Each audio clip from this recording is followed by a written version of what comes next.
Good day, gents, and welcome to another episode of Father's Fire. My name's Jody Cedric, and every week we get together to explore the joys, the challenges, the triumphs, the sorrows, and yes, the fun of being a dad. And I'm telling you, it's been an amazing couple of weeks because, as you guys know, my daughter plays college volleyball for UVU. And they won the WAC tournament. So this week I'll be heading to the NCAA tournament. So super, super excited. And I tell you, I'm really excited today because I have an amazing guest. But before we get to him, I want to remind you that I'm part of the Speak Fire family. Every week we get together and we deliver amazing messages, interview people that help you become the best versions of yourself. So make sure you check out Student Fire, Leadership Fire, the whole crew, Champion Fire. We're all here to help you guys elevate to the next level. Plus, you got to give a mad shout out to Boss Talk Nation. Julian Gibson every week is doing a live series. Actually, he's gone from one episode a week to 3 episodes a week of helping you become a serious boss. So make sure you check him out every week. And I am super excited because today's guest, his name is Matt Storm. Welcome, Matt. Thank you for having me. I'm excited. So Matt is another gentleman that I met on Clubhouse. And I'm telling you guys, if you are not on Clubhouse, you need to get on there every week. There's somebody having an amazing conversation.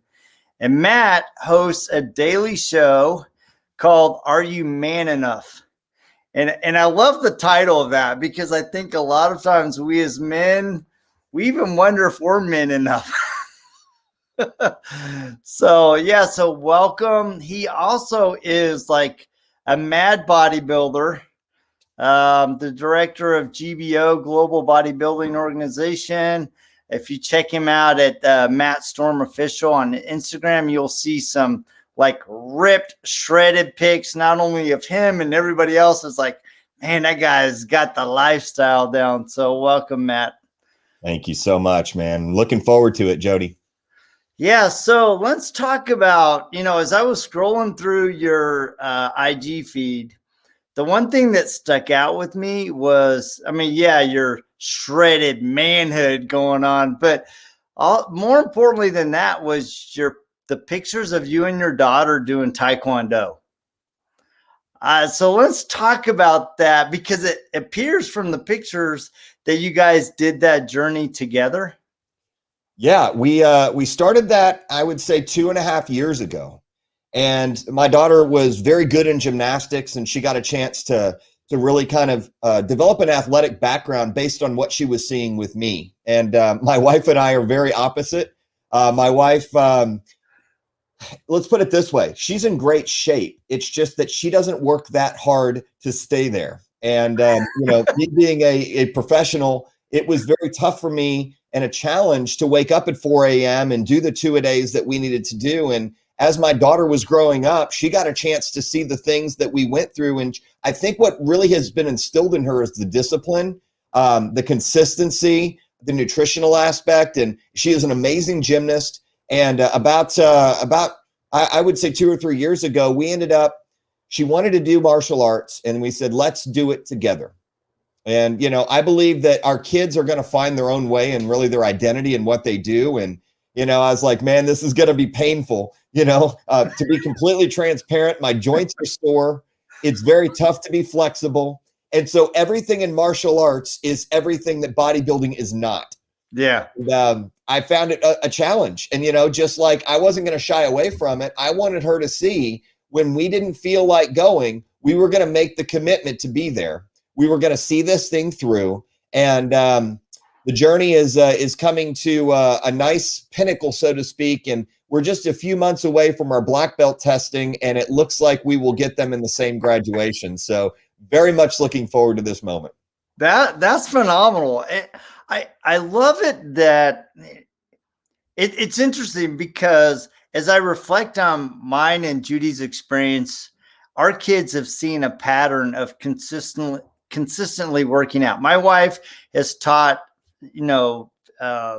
group fitness since she was 18. And so it is a total lifestyle for her. And I've always been that dad, especially when I was younger, where if it wasn't surrounding sports, I didn't want to have anything to do with it. Right. But when we adopted our kids, because of the dynamic that brought into our home, Judy and I actually started working out together. And so now for the last 11 years, our kids have seen mom and dad consistently working out together. And they see us every morning. They wake up, mom and dad are working out.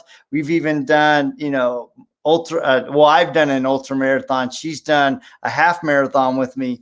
And for your kids to see you modeling a lifestyle, I think is really, really critical. In fact, one day I came down, I was walking down the basement, and three of the three youngest kids were all working out together, challenging. I'm like, oh man, that's a legacy. That's a legacy when you come down and your kids are challenging each other, pushing each other, and you can see that it's becoming part of their lifestyle. Yeah. You bring up a great point. We have three kids. I have a 7-year-old next week, and he's my son. He also does karate, and he's in more of like the Tiny Tigers as far as the different program that they have for the age groups. My middle daughter, who's 8, she also started, yet you can just kind of tell that some kids really want to be in that space. And then there's other kids who try it and they're like, nope, I'm going to go a different direction. So, it's funny how all of our kids love dance parties. So when you mentioned that your 3 kids were working out, my kids love to turn on music. They love to practice their kicks, their karate, and their dancing all at the same time. So at least they have that common thread. And I love being able just to sit back and watch them do that. So I'm so glad that you brought that up. Yeah, it's cool to see your kids. I mean, you're going to have the friction, right? They're going to butt heads, get out of my space. You're breathing on me. Dad, he's touching me, all that, right? Are we there yet? But as they get older, what's fun is to see them actually come together to really gel. And we've had some experiences in our family that have been really challenging the last couple of years. And what I found is that in those challenging moments as a dad, the way that you respond to those challenging moments, especially if you have a spouse that you can tag team with and go, you know what? Yeah, we're digging in deep. Yeah, this is really hard. It's really unexpected. And we don't have all of the answers, but together, me and mom and us as a family, we're going to work to get through this challenge. Yep. Understand completely. And, I'm really glad that you brought up your daughter too, who plays volleyball, who, by the way, I saw a few pictures on Facebook, and I come from a volleyball background of 25 years. So I know what it's like to be what we call vertically challenged and doing something outside of our comfort zone, right? When our kids are able to do that and succeed at a high level, that's as parents when we can say, that's the reason why these moments were so worth it. The junk that we went through, because it's not pretty. We have a blank canvas and we're making mistakes all over the place, and we don't understand, because we're not taking a step back to see what that masterpiece is going to look like. So the daily grind and the struggle is real. And I'm so glad that you brought that up. Yeah. Going back to that, it's interesting because, and for those of you that did not see it, my daughter plays DS. So DS is defensive specialist. She always plays the back line, and she is 5'3". And so even at the college level, 5'3" is short for a DS. I mean, even a lot of the DSs are 5'10" and above. And it's interesting because as she was growing up, she would often say, she's like, man, how come I didn't get blessed with height? I'm like, sorry, sweetheart, your genes, come from me and your mom. And so you got a little stunted there. I go, but the key is if you really want it, you just have to put in the work to become so unforgettable that they have to put you in. And I'll never forget, because she had been brought into play. She did a serve, and it was a great volley back and forth, and they lost the volley. But what we did know, so we're waiting because it's 23-21, right? And all of a sudden, my nephew goes, Kaylani's out there. It's like, what are you talking about? She just got subbed out. And we look in the back line expecting her, but no, she's on the front line in the middle. And I'm like, are you kidding me? Right. And what had happened, they had run out of subs. So she had got stuck on the court. And the coach said, you know what? I need you in the middle. And I asked her, I go, how did you feel? She's like, I was scared to death. She goes, but I just knew I had to step up. Right. So I just swallowed the fear and said, all right, I'm going to stand next to Tori. And Tori's like 6'4". And, she went up there, first jump, got the block assist. And it was just amazing to see her step up to that challenge. And I think that's what makes being a dad exciting, is when you see your kids work so hard for something, whether it's karate, whether it's volleyball, whether it's some science project they're working on, whatever it is, when you see them going through the paces and working through those frustrating down moments, and they're like, why am I doing this? I'm not sure if this is worth it. And then to have them have those moments where they just excel is just awesome. If I can touch on that, you mentioned something that somebody once told me that I will never forget. We remember the highs and lows in life, yet we live in the mundane, right? We live in those 90% of memories that we really don't understand because it's just so common. And the way that our brain works is that's a moment that she will never forget. And when I saw the picture and I saw the block assist, if you know nothing about volleyball, you know that you score 25 and you win, and you have to win by 2. So that was a clutch moment. Yeah. And what do? Well, she stepped up.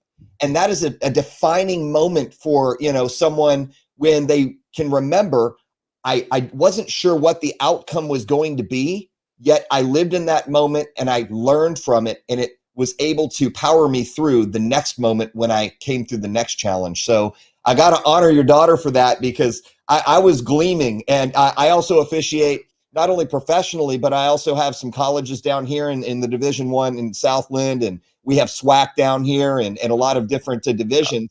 And I love the fact that, especially when a coach is in a pinch, they've got to rely on something. And by the way, 5'3" is even short for a high school DS, not only a college, but a high school. So to make it to the collegiate level at that height is just tremendous. So I've got to give mad props to you, because you did something right, Jody. And it's funny because prior to you and I getting on the podcast, one of the things that I have always insisted on, and you had mentioned as well, I'm like, look, I don't care what you do, but you have to give it a season. You can't get 2 weeks into it and go, oh, this is too tough. You have to go the distance. And I think that's important because, one, you're teaching them to finish something. And 2, you're teaching them to work through those hard moments that you can never really anticipate. All right, we talk about it being hard, but until you're in the middle of it, you don't realize how hard it can be. And there's real power in insisting that your kids work through that process. You also mentioned something, and I think the word that's coming to mind right now is resilience, because our kids are going to get knocked down. And it's interesting to see between now and 20 years ago, or even 5 years ago, how kids deal with adversity. Sport is a microcosm of how they play out in life. How do they take a loss? Do they pout, or do they find a way to get better? And I think that, when you have multiple children, I have 3. I know that you have a good number in the household as well. Yeah. So you got me by 3, right? Yeah, we're 6. I couldn't even imagine. And they're going to react and respond differently to situations that could be the exact same situation, yet you'll see a child respond in a different way because it's a learned behavior. They're going to realize what they see and how they act is going to be defined by how they're put in that role. So I'm so glad that you brought that up too, because resilience, it's key right now. Yeah. Yesterday, I was actually talking to a really good friend whose daughter is also at the collegiate level. And she actually was recognized as setter of the year and MVP of the team for the year. And she called him. She goes, yeah, she called me up couple nights ago, and she was just in tears. She goes like, Dad, I can't take it anymore. It's like, when's the season going to end? You know, we have such serious lockdowns because of COVID. We're going into the NCAA. I'm banged up. I'm tired. I'm emotional.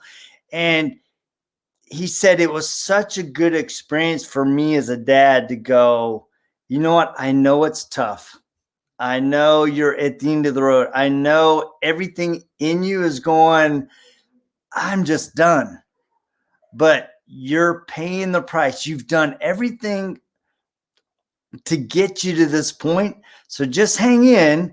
And the thing that, as I was listening to him, is being able to be that sounding board for your kid. Right? She just needed, she knew she was going to go to the end. I mean, there's no way she is going to give up. It's just not in her nature.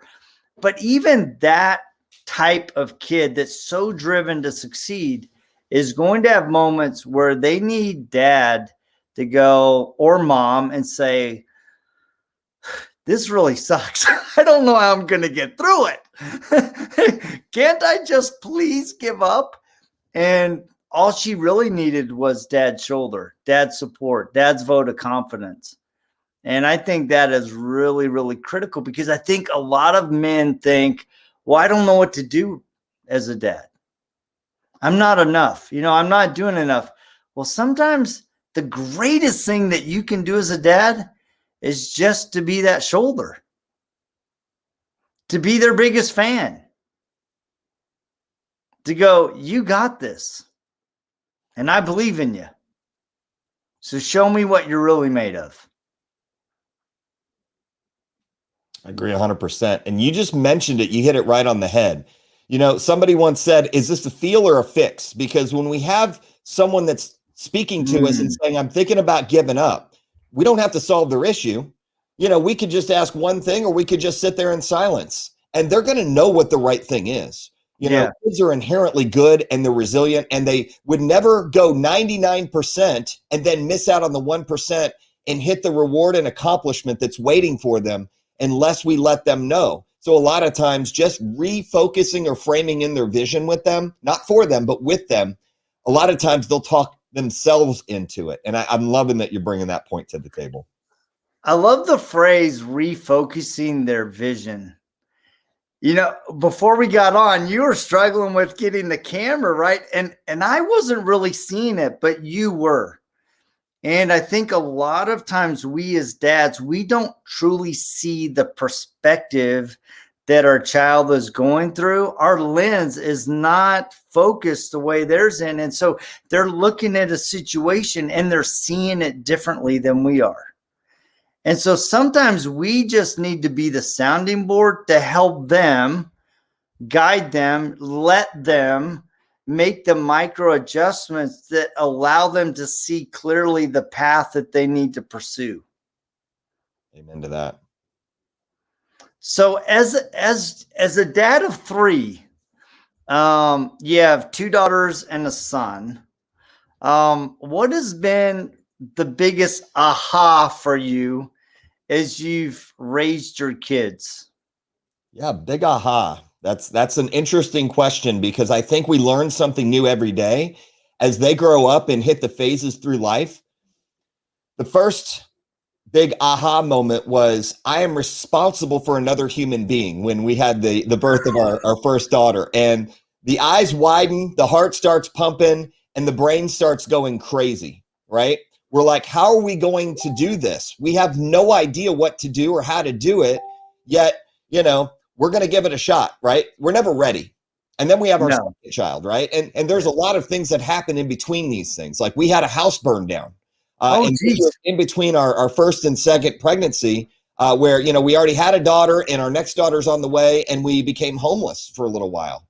And so how do we, you know, resolve that? How do we move through that adversity or challenge to get to the next one? And then we have our third child, right? We build a new home, and then we realize, hey, we're about to have a third. We thought we were going to be done with two. And it was the biggest blessing that I could ever dream of, because, you know, we don't really know, and we could have another one. We don't really know what the future holds. The biggest aha for me, Jody, was very simple. God put us on this earth to do something. We might not know what that purpose is, but just like you said about the camera, we're starting to slowly focus in and hone in on how we can impact others and also how we can raise the next generation and create a legacy for someone to be able to look at and hopefully say, you know what, I learned something. And hopefully I can, implement that into my life. I believe we're not here just to exist and just to, show up to meetings and work all of our lives and, have some relationship with just our kids. People are watching. This was the one thing that really allowed me to really hone in on the focus and purpose, which I think it'll change in 5 years. But I realized that there is someone that I always look up to. There's someone who walks beside me, and there's someone who's looking at me, right? And that's the same thing with families. There are families that I look up to that I notice how they interact with each other, and I can pull some really great lessons from that. And then there's people who we work with on a daily basis and do life with their families. And, these are people that we talk about daily struggles and issues, and we celebrate accomplishments, wins, birthday parties together. And then there's the others who are looking to say, I'm about to have my first child. And we could say, I remember when that was, the feeling and the experience. And this is what ended up happening for us. It might handle differently for you, or it might happen in a different way. Those are really the moments that we're able to say, as we move through these stages of life, aha, that's why they are put into our path. So I'm really thankful for that question because, somebody who might say, I never really thought about it that way. When people pose things to me, I always like to be able to hopefully give them something and also take something from them from what they say, because actively listening was the big aha, and paying attention to my surroundings. That's when I got the most value out of life. And it helps to focus in, laser focus in 4K, exactly what this life is all about. Yeah, the idea of phases in life. I'm at an interesting phase because I'm at that point where all of my kids are starting to fly. My one daughter, she's a senior this year. She's making her big plans and, all right, I'm going to go do this. And then I have my other daughter that's in college. I have my oldest son that's a model and an actor that's releasing his first album coming up. And it's fun to kind of see them take the foundation that you've given them and expand exponentially with their own gifts and really see them soar. But I also look back, I have a nephew that just had his baby daughter a year ago. And it's been cool because Braden calls me and says, hey, Jody, can I talk to you? And so to be to go through these phases and be at a completely different phase, it's like you're looking at the horizon going, all right, what do I get to learn now? Yes. Because it's completely different opportunities now at every phase. You're right. There's something that I have to touch on because my sister's name is Jody, and she's really? 7 years my elder. So I got a chance to see at least a little bit of a blueprint as far as how life looked with kids, because I was that uncle that always was over there spending time with my nephews because I didn't understand what being a father meant.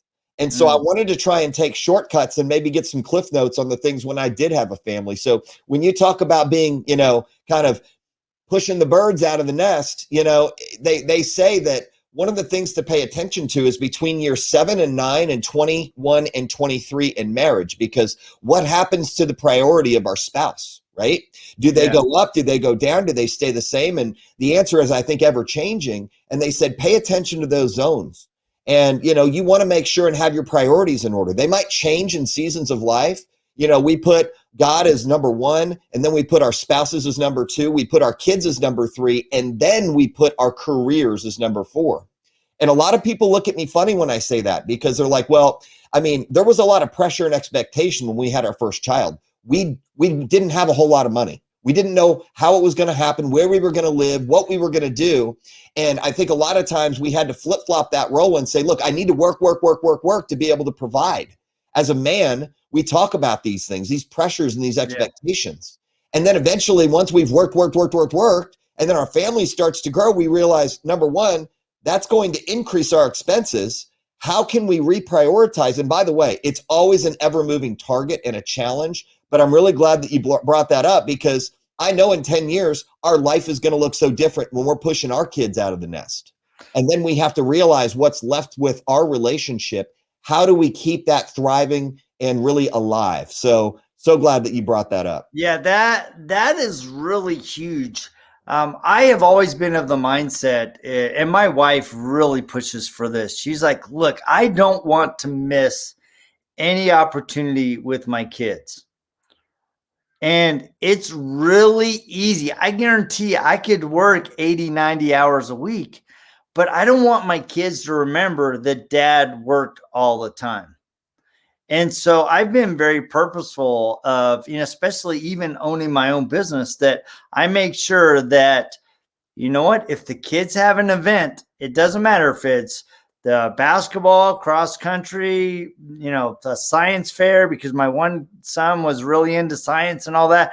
I made sure that I took the time to go spend with them, because you are never going to get those moments back. But the other thing too is, you as a husband and wife, that significant lady in your life, your partner, you need to make sure that you're having consistent time together over the entire time, because you don't want to wake up when your last kid's out going, who are you? I don't even know who you are. It's like I woke up and the kids are gone, and now we're stuck together, and we haven't grown together as a couple. So we did a couple things, as we were raising our kids. Friday night was consistently date night. I mean, every Friday night, Judy and I go on a date, right? Unless if we can't, then we go on Saturday. But every week we go on a date, and the kids know that. And I always tell my kids, I'm like, I'm raising you to fly. I didn't raise you to nest. I didn't raise you to stay home. I raised you to fly. You always have a nest to come home to, where you can regroup, reset, reconnect with your vision, refocus, and then go fly again. But recognize that I'm raising you to soar, not to nest. And I think when you do that, it lays a foundation where your kids recognize that you're expecting them to be great. You're expecting them to take everything that you've taught them and said, you know what, now go show me what you can do with it.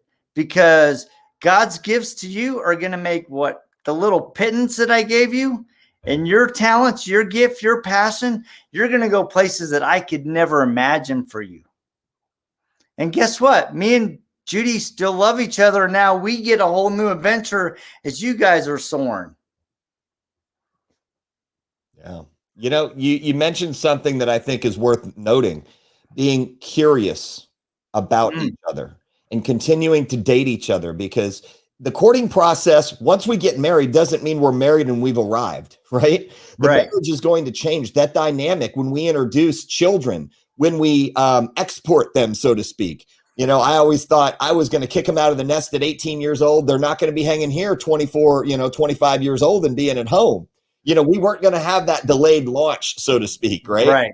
We wanted to make sure and get back to our roots. And we also wanted to model what a healthy relationship looks like. Now, I don't have all the answers, Jody. Matter of fact, I struggle with that a lot, because we have seasons of life where it requires more of our time, maybe as our careers, go in different directions or take off. And, we might be moving up the ladder. We might be making a bilateral change or something like that. So I'm glad, that you're able to do the same things with your wife, and also being able to equip your kids. When you give them the toolbox and then give them the resources to say, look, you're on your own, but I'm still here.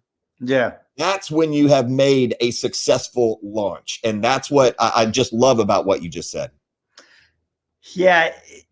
As I was listening to you, I was thinking about how you said, put God first, then your wife, then your kids, and then your job.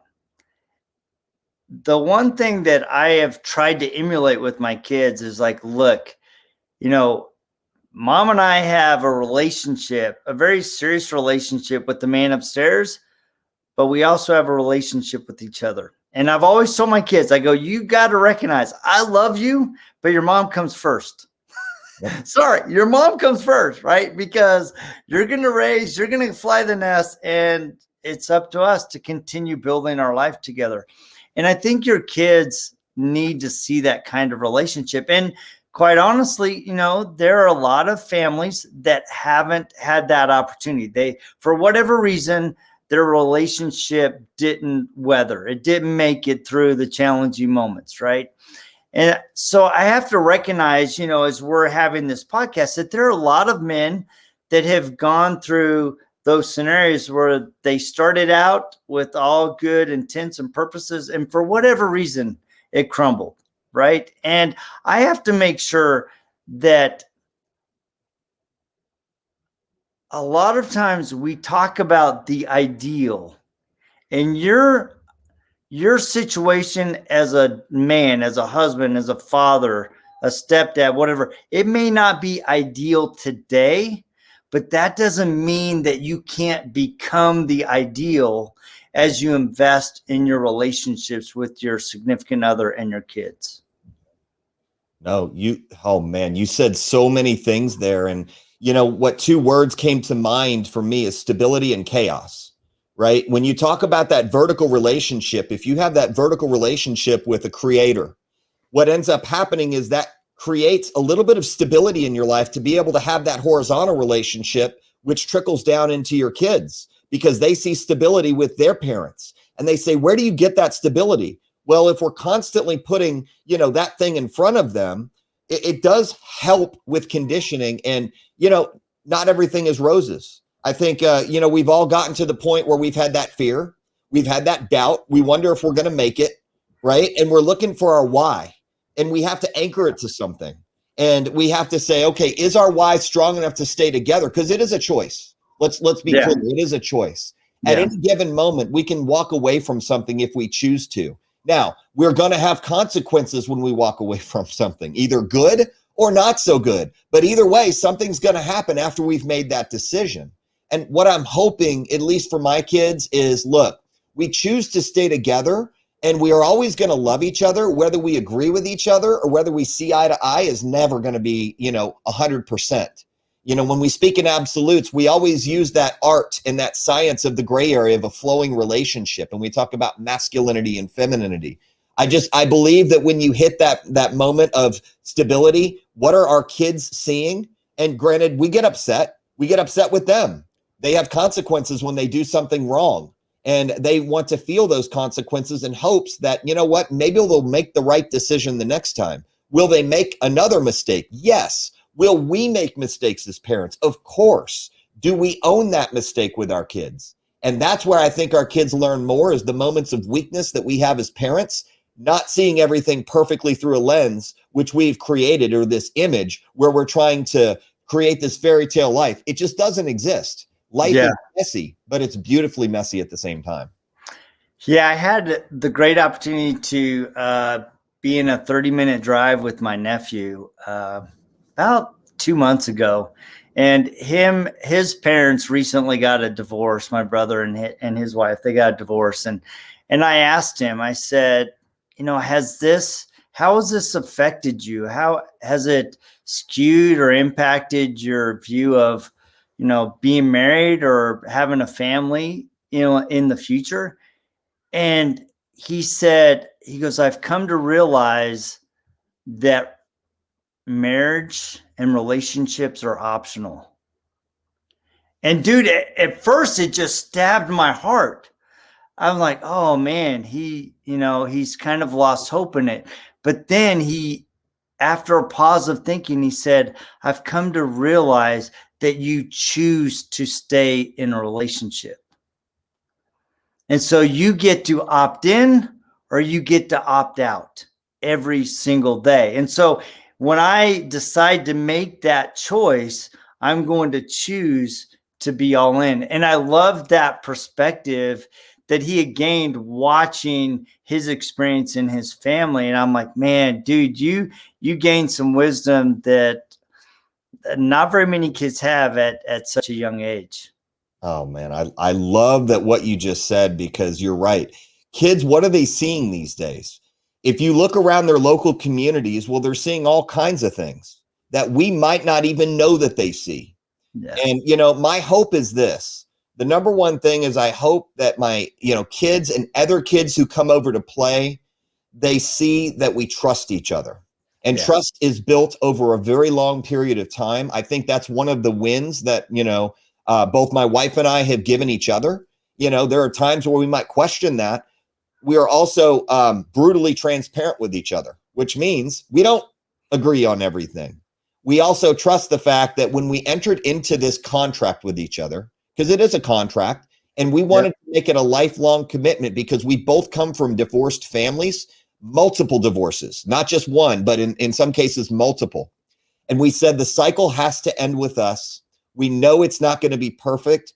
Just do me one favor. What's your non-negotiables? What are mine? Let's see where we match up. And we agreed upon 3 major non-negotiables. We won't discuss those. And I still to this day believe that we have both held to our word in our contract. And I believe that that's what continues to keep us focused on the future, to be able to hopefully pass along to our kids when they enter the sacred bonds of marriage. And, I cross my fingers and pray that, that they understand those things and they can have a solid foundation of principle to be able to hopefully be able to understand from what they've seen to now how they're learning and how they're going to do life. I love that you guys committed and recognized that you could commit to breaking the cycle, right? To create a new legacy, to create a new tradition, a new pattern that your kids could emulate and say, you know what? We're going to change it from our relationship moving forward. And that should give every man, every woman hope to recognize that we can decide what kind of outcome we're going to have for our kids. As long as we stay committed to each other, we recognize the non-negotiables for them. And we also have a little bit of grace and charity and forgiveness and kindness, and most importantly, love for each other. And we keep pursuing each other, because a lot of times the relationship decays, it dies because we've stopped pursuing.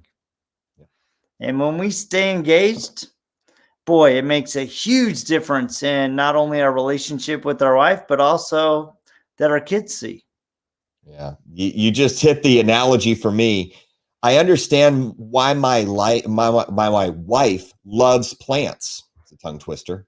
And she's always watering them. She's paying attention to them. She's nurturing them, making sure that they have the proper nutrients to be able to grow correctly. And that daily watering is very similar to how I look at our relationship. Are we watering each other? Are we feeding each other? Are we growing together? Because you're either growing apart or growing together. The only thing about, change is it's constantly moving. There's always going to be a bar. And, I'm hoping there's going to be times where we move more together than we do apart. And I think that's what's great about this thing. You never know what the day's going to throw at you. You don't even know where you're going to be tomorrow. And that's the beauty of the uncertainty. The only certainty I know is that if we're putting our best foot forward and we're continuing to water the things that we want to grow in our life, well, the grass is greener. And it's greener where we water it, not on the other side of the fence. So I'm so glad that you said that. Oh, that's beautiful. Well, I want to thank you for spending some time with me kind of in these final moments. What are 1 or 2 things that you just think are absolutely critical for us dads to do in our families?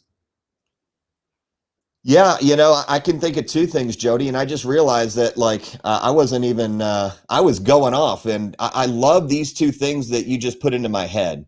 Number 1 is it's going to be okay. I think we can get into our own heads sometimes, feeling like we have so much to live up to, whether it be from our parents' example or whether it be from the expectations of our kids. And I think if we have the right intent and the right action to back up that intent, I believe that we can make it through anything. We've been through lean times financially. We've been through times where we've thrived as well. And I don't come from a whole lot of abundance. I come from scarcity. And my number 1 fear was, am I enough, or will I be able to provide enough? And I've started to quell that fear by just making sure and letting everybody in my head know, because I have like 3 different voices, right? I let them know it's going to be okay. There's always tomorrow. So if it doesn't go the way we wanted it to go, let's look at the end game. Let's look at the long term and not really the day-to-days. Let's focus on what we want, and let's find a way to get there by moving closer to that. The second thing is learn to love and appreciate the things that are around you that you do have. You never, I don't want to say never. Sometimes you feel like you need more. And I got to a point where, I thought that things or materialistic things would really just fulfill me. And when I found out that they weren't, because I always wanted that next step, this is a quote that I will never forget that Will Duffy said. He's one of a very prominent financial advisor that he's in a lot of our dad's groups. And he goes, a luxury once enjoyed becomes a necessity. Fly first class. I don't have an exotic sports car in the garage. I thought that that's when we arrived. It's the moments that we live in with other people and the connection that we're able to make with the people around us to where it's a deep connection, it's a real connection, and it's authentic. And we're able to live those moments. To me, that's game over. That's a mic drop. If I'm able to take one moment a day and really reflect and be appreciative of it, you can't be angry and appreciative at the same time. That's just completely polar opposite. You're either in one or the other. And I'm just deeply grateful for what, first of all, we have in our lives, the people and, really the places that they're going to go. It's exciting to see people go throughout their journey, maybe be a small part in it. And I love learning from other people. So that was like maybe 4 or 5 things, but I felt like they needed to be said. No, I'm glad you shared them. One of the things that I've really appreciated or I've come to realize in the last probably 6 months is, especially as I've built my business and I always tell my guys, I'm like, look, you got to enjoy the journey. And as I was really trying to emphasize that with my business partner, I'm like, look, the horizon is always out of reach. You're always moving forward, but are you taking the moment where you are? And are you enjoying the sunset?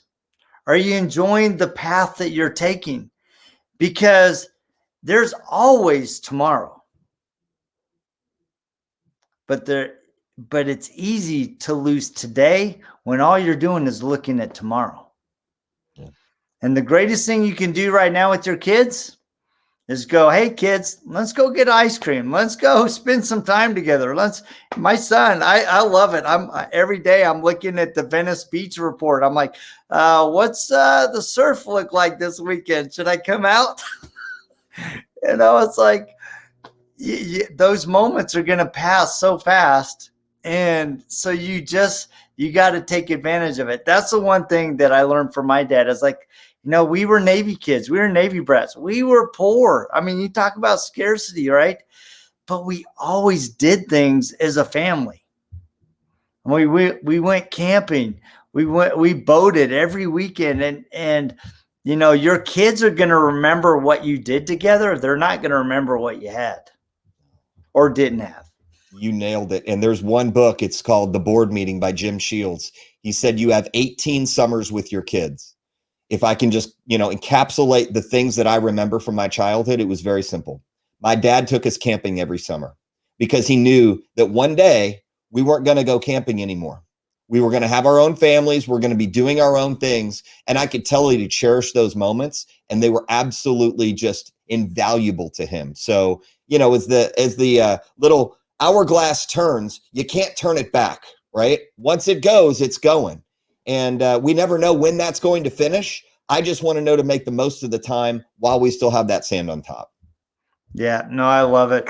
Well, you and I could obviously keep going. I love talking about being a dad. I love talking about, trying to really tap into your family, tap into yourself, tap into your relationship with your wife. And that's really the purpose of the podcast, is to ignite the fire within each of us, to find out who we really are. Because I think one of the beauties of life is discovering who you really are, not only as a man, but also as a family, who you can become. And I just want to thank you for spending some time with me. Hey, Jody, such a pleasure. Thank you again for having me. Appreciate everything that you said. And I learned a few things from you because you're somebody that I look up to with the way that your family has gotten a chance to fly. That's going to be soon here too. So I'm taking notes and everything that I can from you. So I appreciate you being such a great leader and mentor to many. Well, thank you. All I got to say is don't blink. That 7-year-old will be 16. You'll blink again and they'll be in college. Don't make me start crying.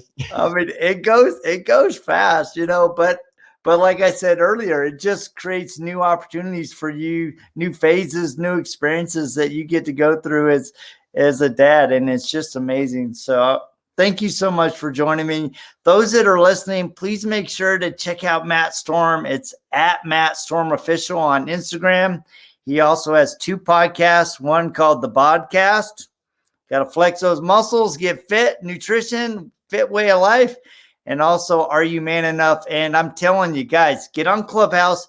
If you need an invite, reach out to me. I'll send you an invite. I got about 6 of them right now. But it's Are You Man Enough every day at 9 CST. 9 CST it is, 9:05 to be exact. 9:05. So he's even got it on a weird times to make it easier to remember.